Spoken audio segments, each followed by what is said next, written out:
make my response to the budget address that was delivered yesterday by the Honorable Minister of Finance.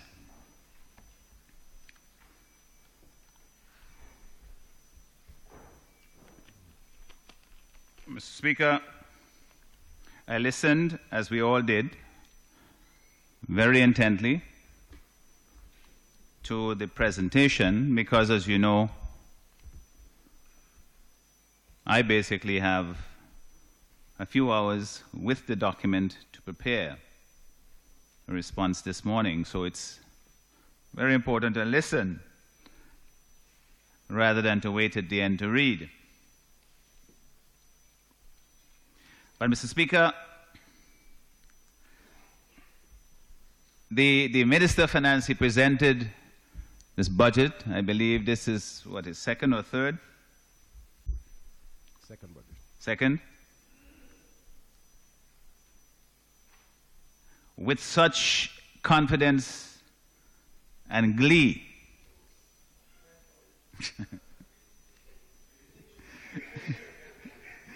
You would have thought, Mr. Speaker, that we had... What did you say? That we had won the lottery here in St. Vincent.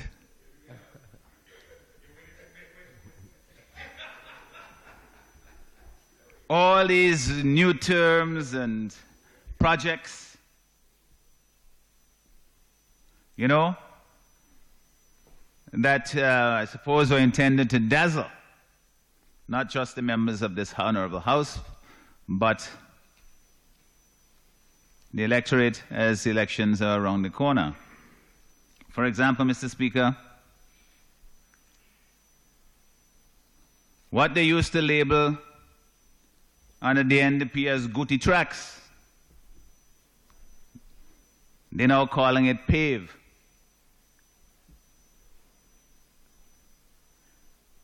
The usual works of ministries have been divided up and repackaged as Renewal 40. All wine in new bottles. At page 39, for example, of the budget presentation, we see the list of things that are to be done on the Renewal 40.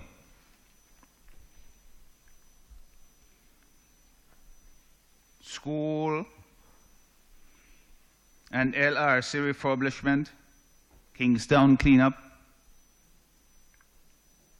Heritage Square rehabilitation, Fort Charlotte, and bridge rehabilitation. All these things, Mr. Speaker, are, as the Minister himself acknowledged, they're all part of the work, the normal work of the ministries. In fact, on that very page,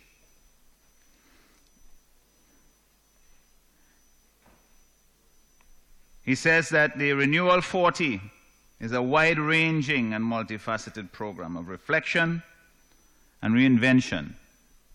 Looks more like cleaning. That ranges from the cultural to the infrastructural, and it's spread across various ministries.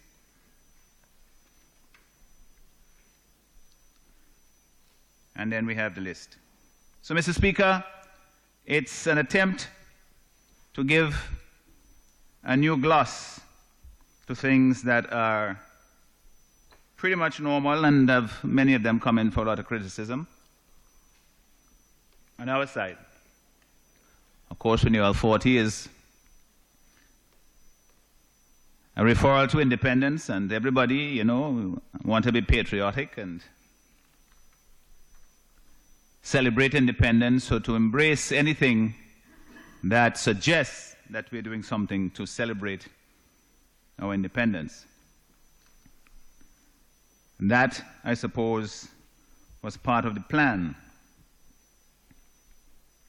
All of these grand-sounding things in $1 billion budget. I was passing this morning under the by the store, by shopping town. And I saw, the newspaper, the front page, the $1 billion budget. So, they have their headline. But when all is said and done, Mr. Speaker, we have, with all the projects, all the initiatives and the grand-sounding words and hype, we had for 2018 an estimated growth rate of 2.5%. Then at page 8 of the estimates,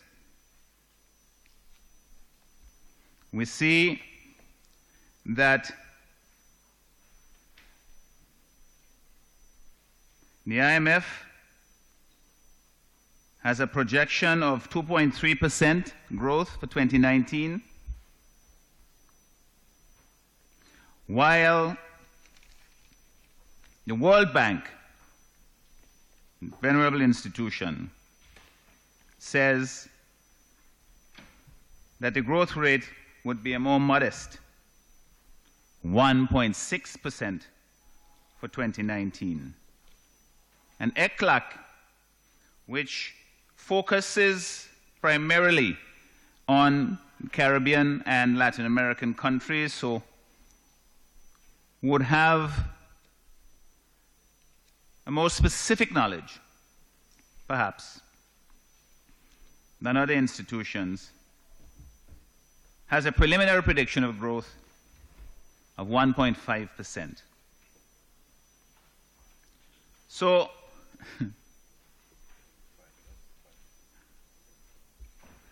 we have, Mr. Speaker, a budget, and the minister said it, he said the budget is about creating jobs and generating economic activity and a good standard of living. I don't know if he used those exact words, but it's pretty much the point he was making for the people of St. Vincent and the Grenadines. But if those estimates turn out to be accurate, or anywhere near that, it will be nothing new or different in this budget. It would be the same average growth rate of around 2% that this government has had since coming to office. In fact, there was a time when, in the last report of the IMF last year, the 2017 Article 4 consultation, it said that the economy grew by, I believe, 0.2% for a 4-year period between 2009, 10, 11, 12, 13, or somewhere around there. The point, Mr. Speaker, this budget, for all its gloss and for all the attempt by the new minister to differentiate himself from the previous Minister of Finance, the substance remains the same. There is something of the heft that is lacking in it. It lacks substance. What it needs to generate growth. As they say in Corinthians, sounding brass or a tinkling cymbal. No love in the budget, Mr. Speaker. No love at all, because the people, the young people whom the minister proclaimed to love so much, they are still confronted with the same old budget. Same old predictions of growth. And Mr. Speaker, we have seen that this has led to a situation where over 6% of young people can't find work. You would think that this would generate some urgency in the government to try something different. You know? And you will see, Mr. Speaker, from my presentation here today. Obviously, I haven't had time to dissect every phrase or every aspect of the budget because I only had it for a few hours last night. But a more thoroughgoing analysis, I'm sure, will follow, not just from myself, but from other persons who will have access to it. But you will see as we go forward, Mr. Speaker, that even with the things that we have in place, that we have been executing over the years, that sense of urgency is lacking. The sense that we have to do something different to jumpstart this economy, to give hope to young people, to give some solace to those people who cry daily about how difficult life is in St. Vincent and the Grenadines. And I don't think any member of this Honorable House escapes that, Mr. Speaker, because very often we are the first port of call for those persons who are having difficulty. So, what I propose to do, I will follow as much as possible the order that is presented in the budget so it flows kind of in a coherent way, except for the first matter. But the budget, Mr. Speaker, and my presentation, and I would say the honorable members on this side of the House, if we just stick entirely to what's in the budget, the people of this country wouldn't get a sense of what is possible. Because we would be treading down the same path behind the Minister of Finance, questioning figures, whether one is bigger and smaller, and what to call this program this year as opposed to last year, and whether we are on another cusp of an economic takeoff, and arguing about things like that. When in fact, Mr. Speaker, there is a path, or there are paths that are less traveled, or not traveled at all by this government, that we have to explore in order to show the people of this country that we can do better. So, Mr. Speaker, the 20, just to summarize, for those who may not have listened to the scintillating debate that we had on the estimates a few days ago.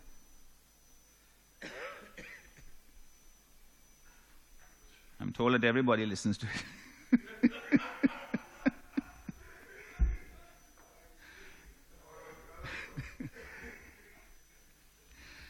So, Mr. Speaker, just for those persons who may have missed it, the few, we have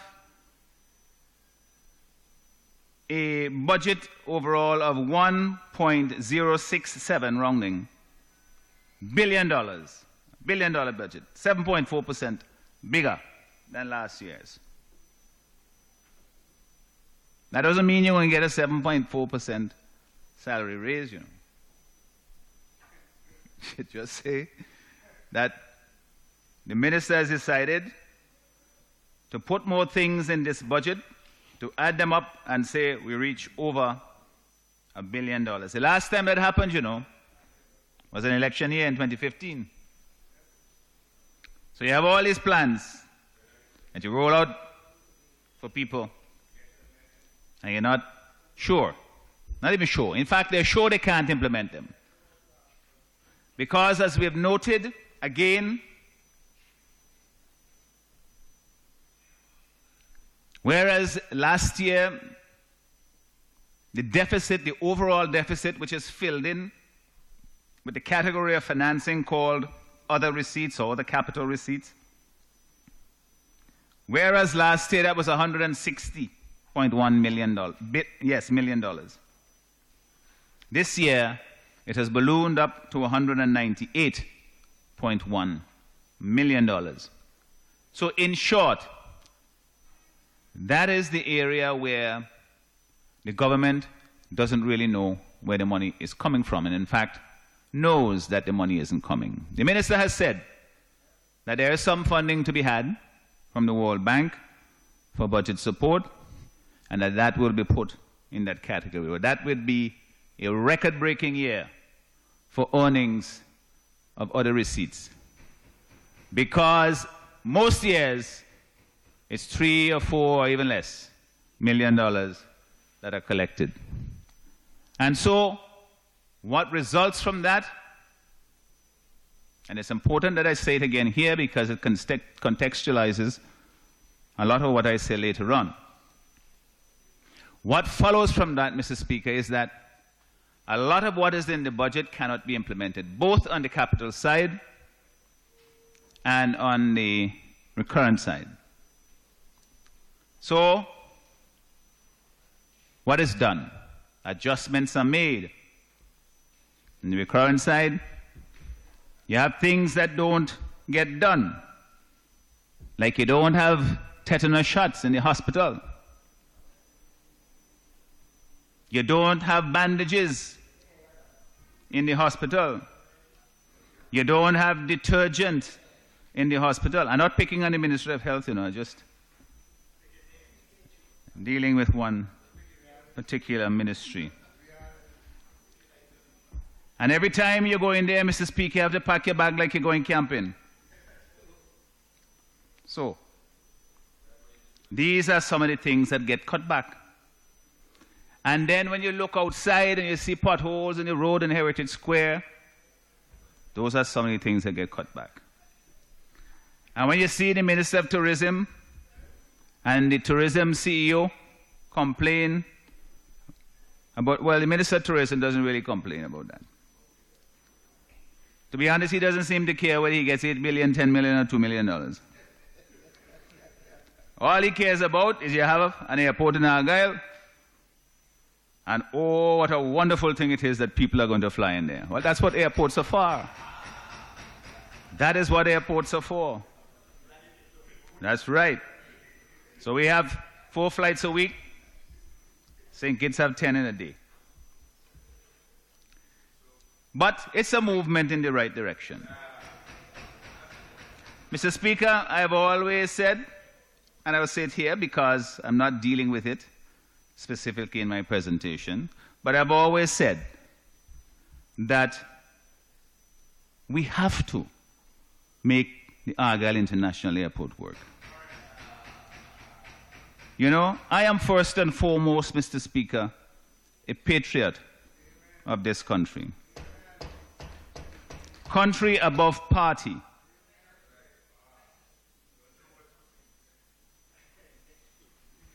People above politics.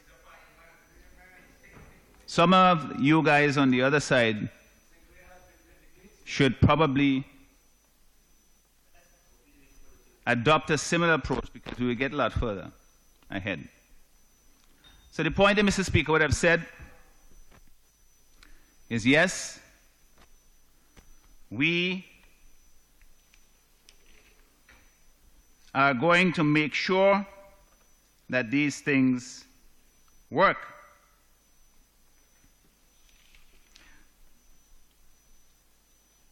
But we can't do it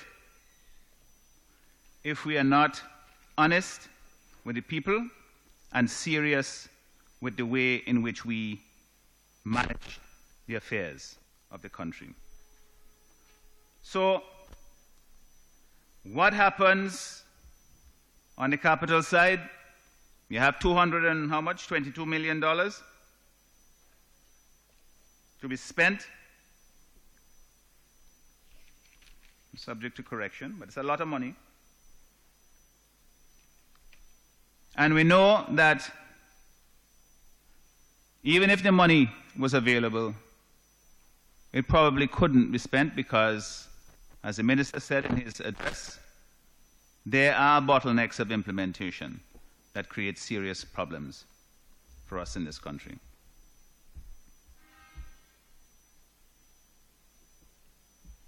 So, on the face of it, the estimates balance, so they look like the government can do what it sets out to do. But the reality is that it can't. It's a mirage. What choices are made? How do we stretch the dollar so that as much as possible is accomplished?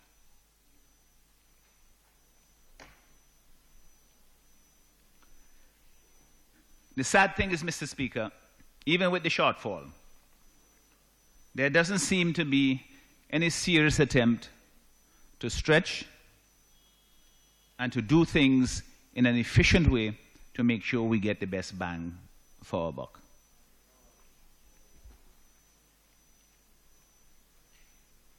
The Honourable Member for West Kingstown, in his comments, his presentation and the estimate, noted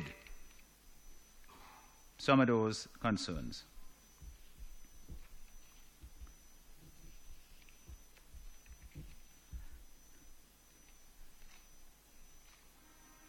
I have noted it, Mr. Speaker, with respect to the Tourism Authority, and I will say a little bit more specifically about Bragsa as we go on, because it's a similar thing. You will recall that I pointed out, Mr. Speaker, that over the years, the way in which some savings have been made was essentially to claw back from the Tourism Authority, from Bragsa, from other transfers, part of the money that was promised in the estimates. So, the government taking from itself. Not once, Mr. Speaker. I'll give you a figure. For example, just to summarize.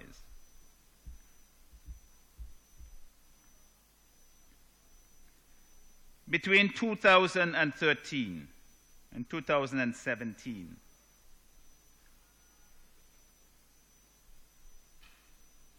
the government took back or failed to transfer $32.5 million that promised to the Tourism Authority out of a total, not 32.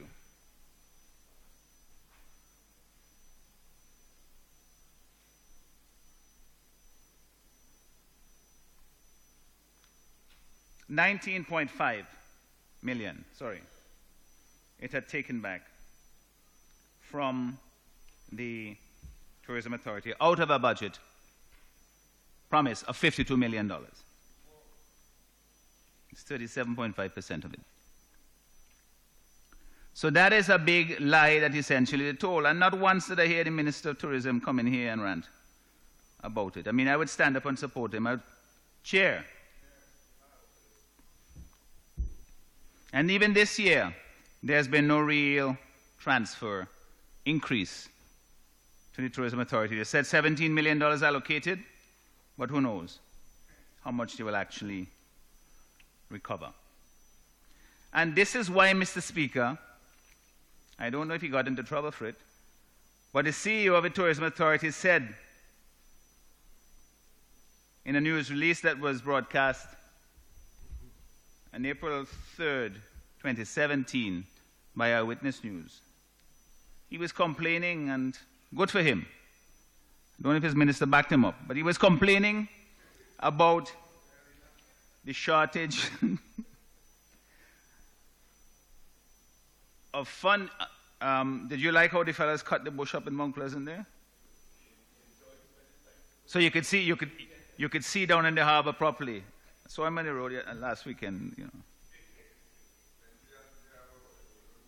Yeah, he was Mark with me. He came up to Mount Pleasant. Enough jest, Mr. Speaker.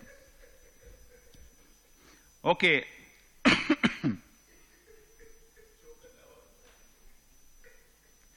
So the minister, not the minister, he was the minister at one time, of course, until he left this hallowed chamber and went to greener pastures at the Tourism Authority. He said this in 2017. He said, and this, and I'm quoting him here because as is quoted in the article, and this would put things more into perspective for you. The budget of St. Vincent and the Grenadines Tourism Authority is $13 million. That is what is promised, okay?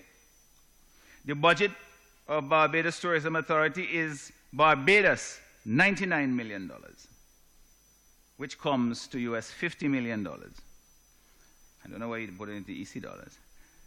The budget of the Bahamas is, I guess, Tourism Authority, is US $89 million, and the budget for St. Lucia is $30 million.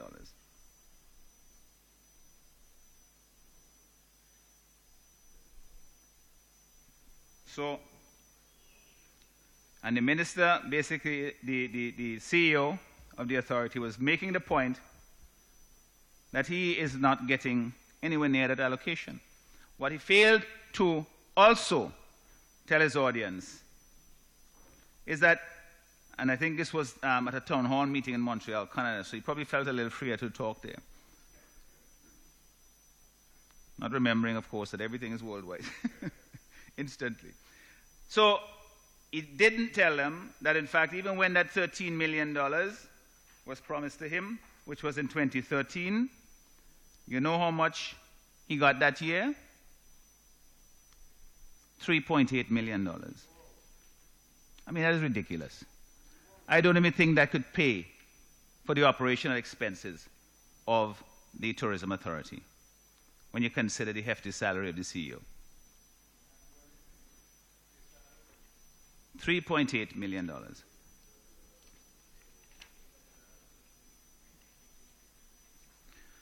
So, Mr. Speaker, we have not been doing the things we're supposed to do. The minister, in his budget address, which starts at page 13, the part on tourism, said that the figures, the arrivals in general, are up. And that is a good thing. To be honest, I expected that, because if you factor in the increase from cruise tourism alone, which has jumped a lot because of the stuff that happened up north and most boats were diverted. That's why.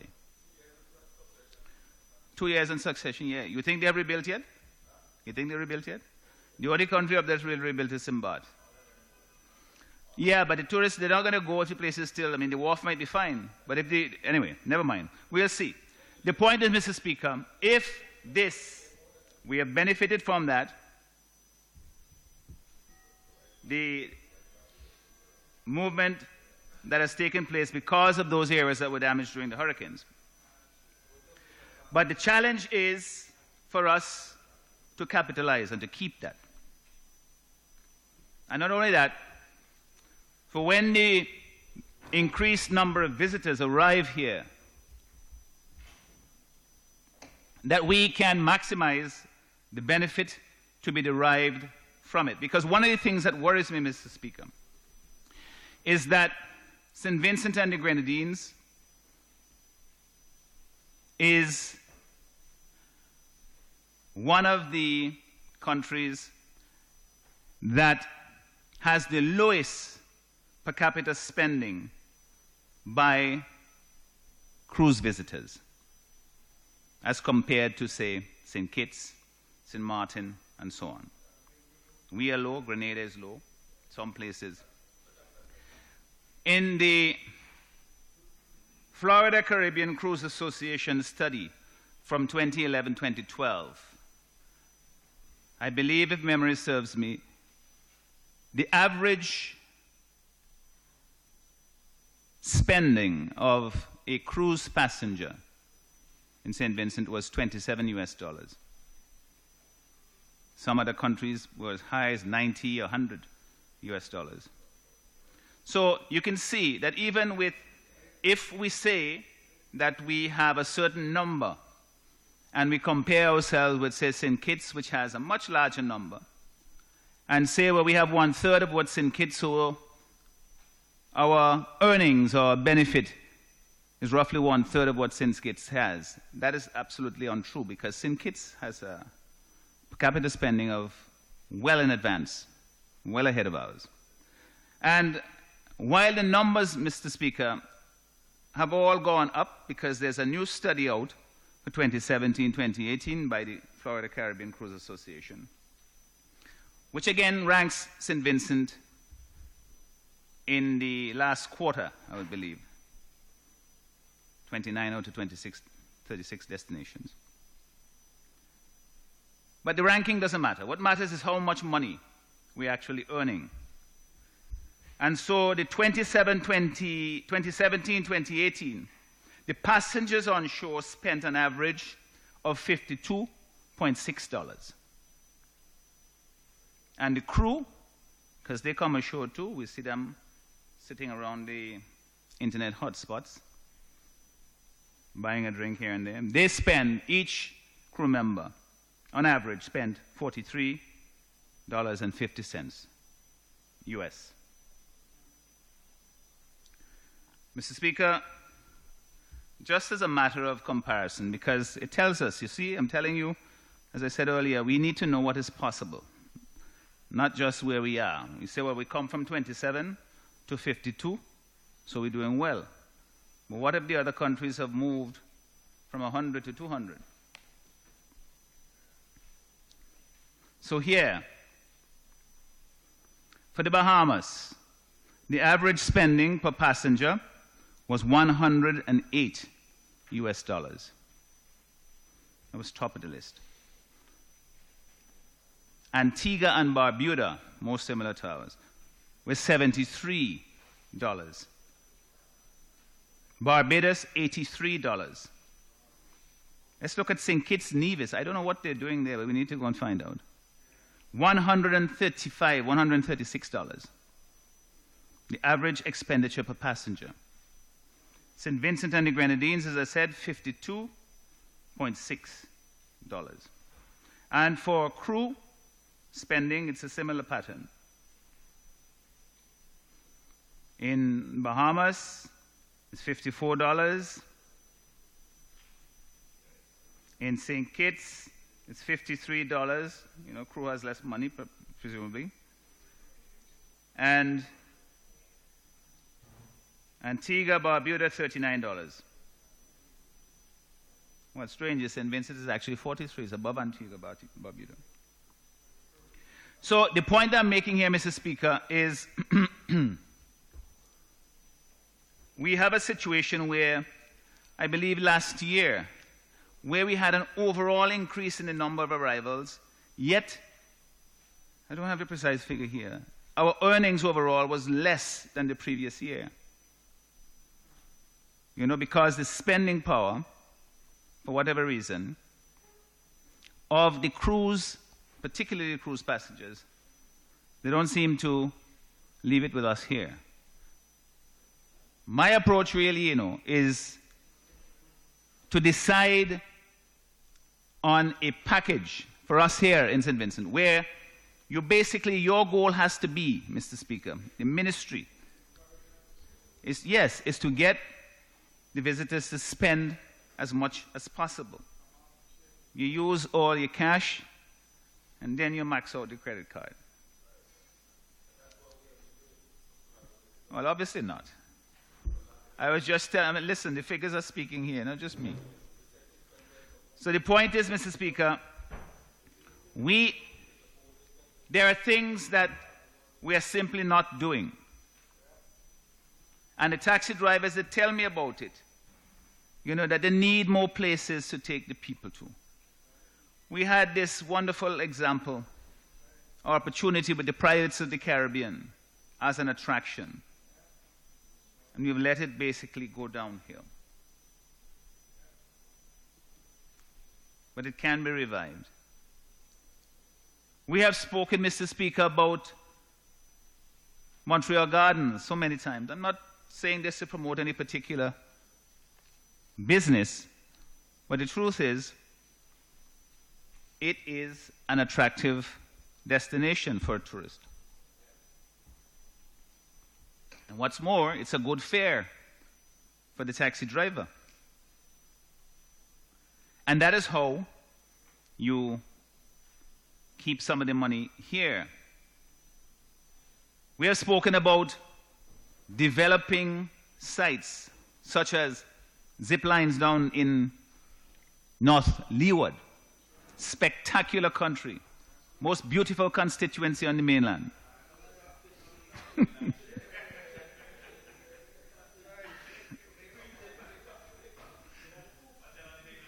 So, Mr. Speaker, these are things that we need to do in order to attract the tourists, first of all, but also when they come to make them leave a little thing with us, leave something with us. And we're not doing enough of it, obviously, because the figures show it. And I'm glad that we participated, because we haven't always done so, that we participated in this study this year. Because while in comparison, sometimes you may not feel that you're doing so well, at least it tells you how you stack up and where you need to go. Because we are a fairly recent and newcomer to this tourism business. But, Mr. Speaker, there's one thing I agree with the Honorable Minister of Finances, is that we have the goods. We have what it takes to be something spectacular. And so we need to put a sense of urgency into it to get it done. And we don't see it happening. Take, for example, Mr. Speaker, I have said one of the things you want to do when people come as cruise tourists, whether it's on a yacht or on a ship, is to try and get them to sample the place so they may come back as a stay-over visitor. And it's an important statistic or piece of information to get. And the study that was done by the Florida Caribbean Cruise Association focused on that as well as a question. And the result is a little disappointing. Because when they ask the tourists, how likely are you to return to the destination for a land-based or resort vacation, which is what we would like? More people than not. 59% said not likely. And 41% said likely. And of course, you want to see the strong, how extremely likely, those are the ones who may actually come. But it's a good piece of information to have, because then you can say to yourself, well, what can we do differently to give these people an experience that when they're rushing to go back on board, they were thinking, oh, I wish I only had another 2 or 3 hours here in St. Vincent and the Grenadines. And so when they go back, they contact a travel agent and say, book my ticket, I'm going back for a visit, so I could go and see some of those things that I didn't get a chance to see. So, Mr. Speaker, that is one of the things that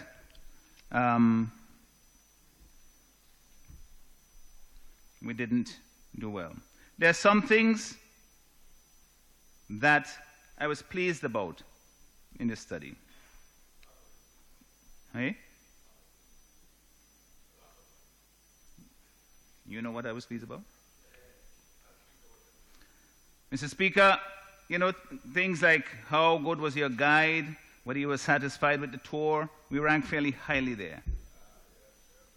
92% of the people said they were satisfied with the tour.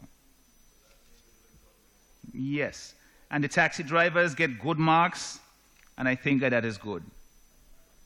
You know, because these are things that help to make our product successful.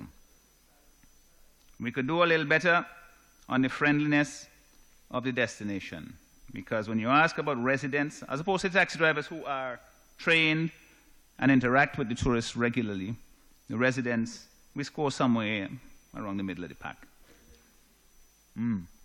But I had an experience not so long ago, Mr. Speaker. Cruise ship was here.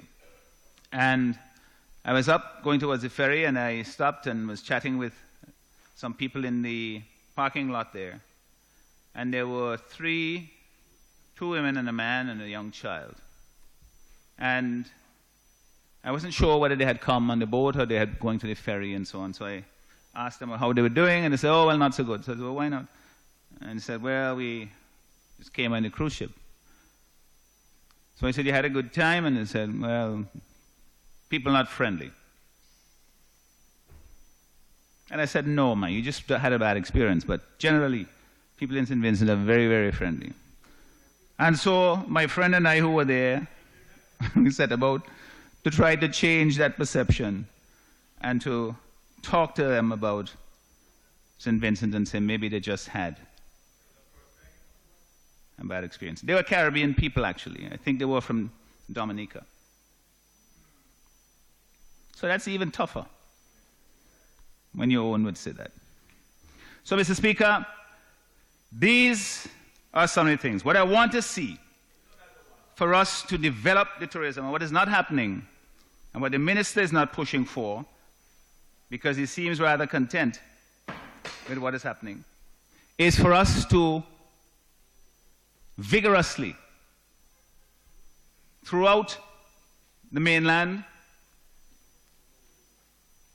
in Bequia, Union Island, Canouan, develop these sites. Mr. Speaker, there's a site, you know, sometimes I feel that the taxi drivers and the guides must feel embarrassed when they have to go and take people to things that look so rundown, because we don't take care of them. There is a beautiful site down, it's called Fort Hamilton. It actually has a history to it. But it's a great view from there, and back in the 1970s, I believe, they fixed up the area and they put the cannons there and so on. And I don't think much has been done since then. Except the road. Thank you.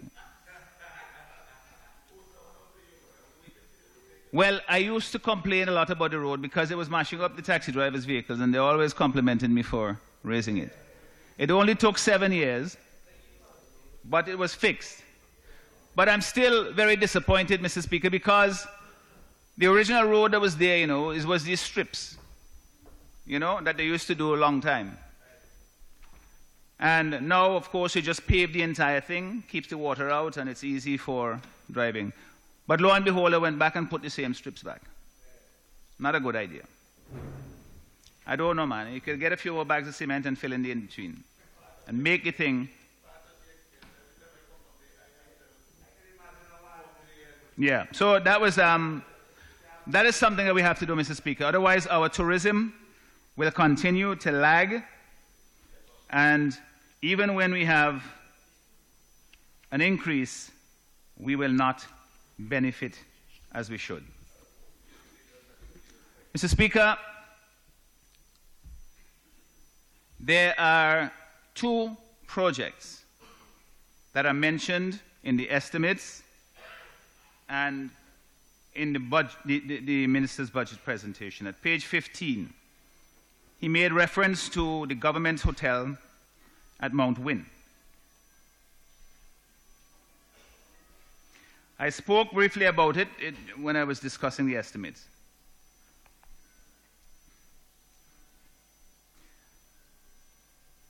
Mr. Speaker, the minister says that the government will be borrowing $50 million to build a 250-room resort at Mount Wynn.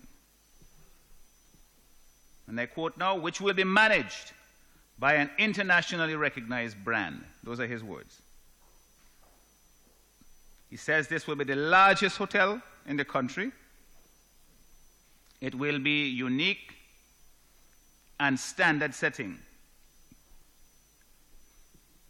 As you know, for years, there had been promise. When Glenn Beach was the minister, I remember one time he came here and he said, for sure, I know we talk about hotel at Mount Win, but for sure next year. It was back in 2007-8, I think. For sure next year we're going to get a hotel started there. I can tell you that. Put your pot on the fire. Well, it didn't happen. I'm not lying. He knows that.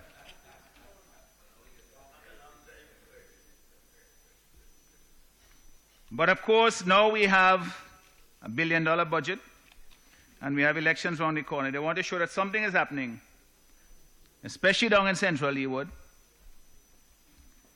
to try and prop up their waning support.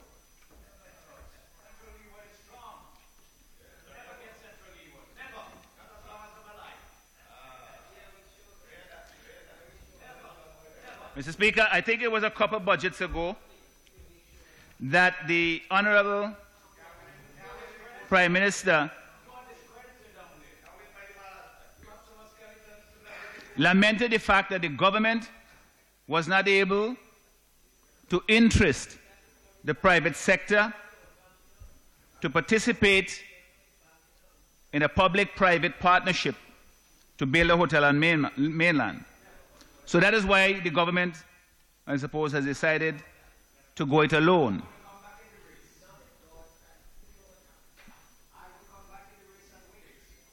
You want me to wait?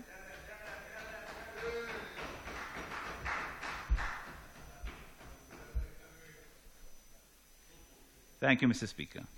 So, Mr. Speaker, the government has decided to go it alone. And I will remember that thought, that they're doing a 250-room hotel at Mount Win. The government is going to borrow $50 million from the Taiwanese to build it. US, yes.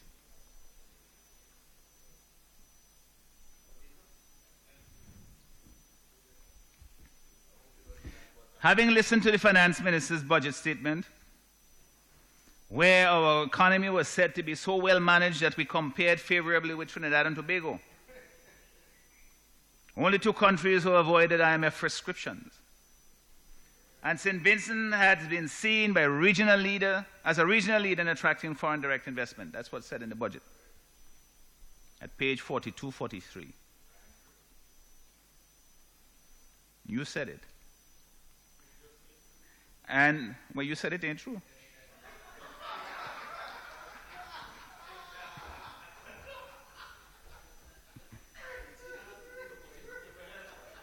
So at page 42, 43, and given the impact of the Argyle International Airport is said to be attracting visitors as he sees it, that's the Minister of Finance, you would have thought that the private sector or private investors would be jumping to get into the hotel business in St. Vincent.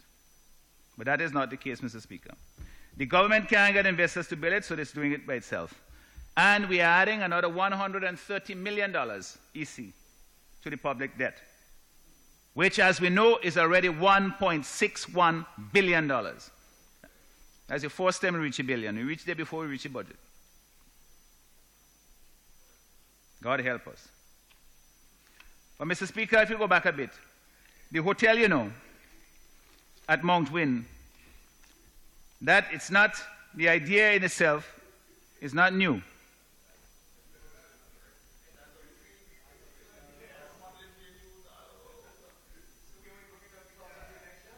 Yeah, I think so. It was the brainchild of Sir James Mitchell and the NDP, Mr. Speaker. I have spoken to Sir James about this. He said the NDP government bought the land from the Kassan family. So, you inherit that. You ain't buying no land, you inherit everything. I am told that he did so because he thought it might be a good place to put a hotel. He would know a thing about a hotel because he ran one. In fact, Sir James had the foresight of relocating the Leeward Highway inland so that it wouldn't run through the land that could be used for the development. So that was good thinking. However, The NDP never intended for the project to be government-owned and government-built. They knew that it would sink the government further into debt, and they weren't prepared to risk government funding in that way. The idea was to invite private sectors to do it. As it didn't happen, they were prepared to wait and to see what happened later on, or to use the land for something else. Well, some things, you wait, or if you can't do it, you don't. So, because they didn't have the typical white sand beaches and so on, it created a challenge. I heard all of this before. I heard all of this bravado before. We heard all of this before. So don't pretend that somehow you have this track record of success, that when I'm being critical, that I'm somewhere out there, when in fact I'm very much mainstream.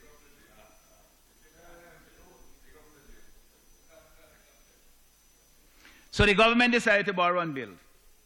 And they've said they have an internationally recognized brand, this is what the minister said, that will help them to operate the hotel, and it's telling them how to design and how to implement it and how to improve it and so on. But we still don't know who this internationally recognized brand is.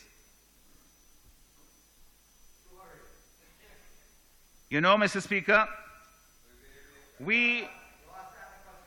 what we know from experience, though, is that doing these resort developments can be very risky.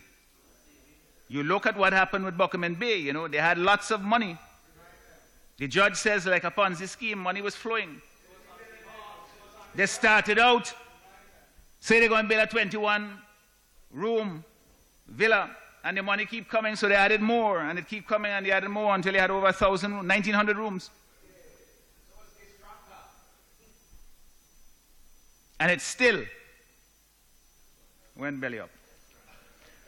Recently, Mr. Speaker, in Tobago, the risk was made clear when Sandals suddenly pulled out of a large hotel project that was planned for Tobago. Government funded. The project was planned on a similar principle to this. We don't know who. Your internationally recognized brand is still a mystery to all of us. You may know, and members on the other side may know, but we don't. And the taxpayers don't know.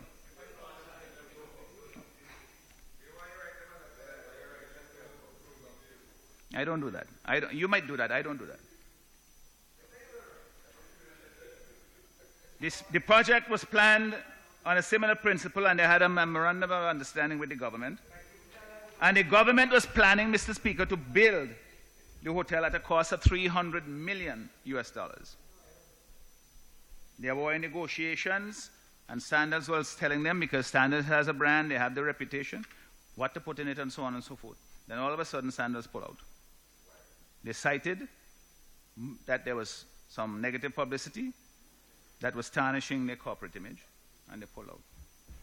I recall, I've heard the story that years ago, when Butch Stewart was here down in Southern Grenadines at Canada, a similar thing happened when a certain members on this side of the government were there protesting.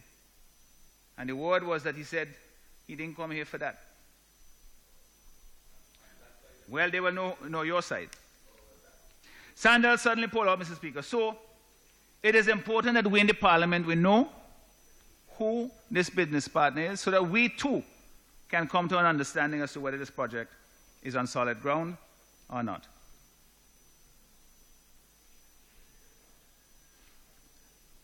Last year, Mr. Speaker, there was a bill that came to the Parliament to authorize the borrowing of the money.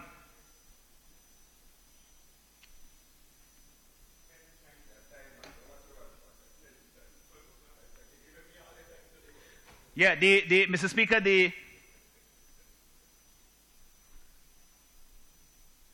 yes, the bill that came to Parliament at the end of last year to raise the $50 million.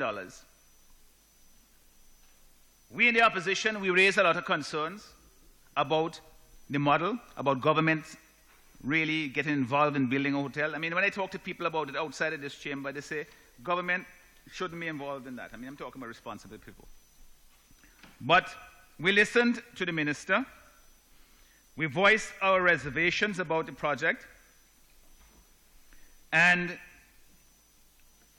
we gave it our support. We supported the bill to raise the money. But it wasn't an unconditional support.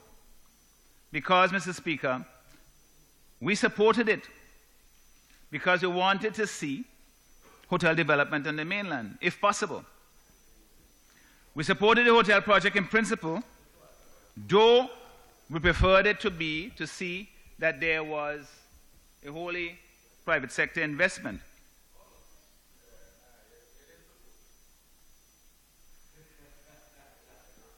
But, Mr. Speaker, we can't go ahead with this project without the minister, the government, basically bringing the people and this honorable chamber on board.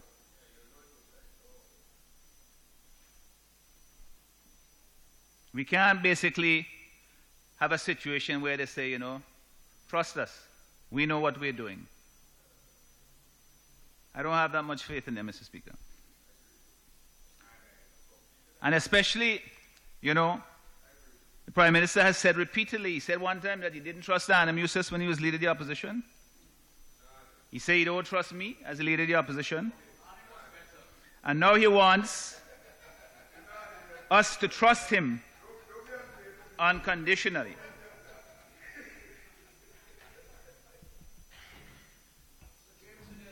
But we want, Mr. Speaker,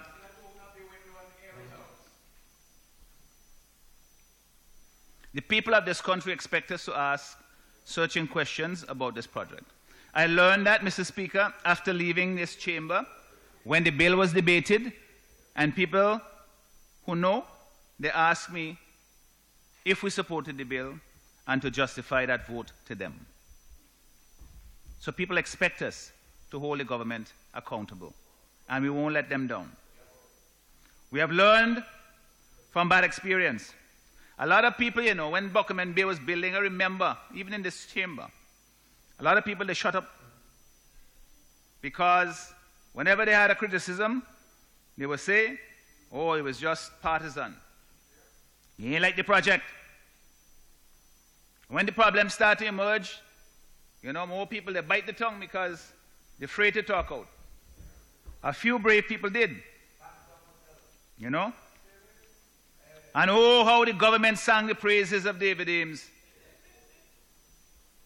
and Harley Quinn and all of those associated with the project. You would think it was their project itself. But time, Mr. Speaker, told an even grimmer tale than our fears could conjure up. Now look what happened to Buckingham Bay. The resort closed 2 years ago and is not reopened.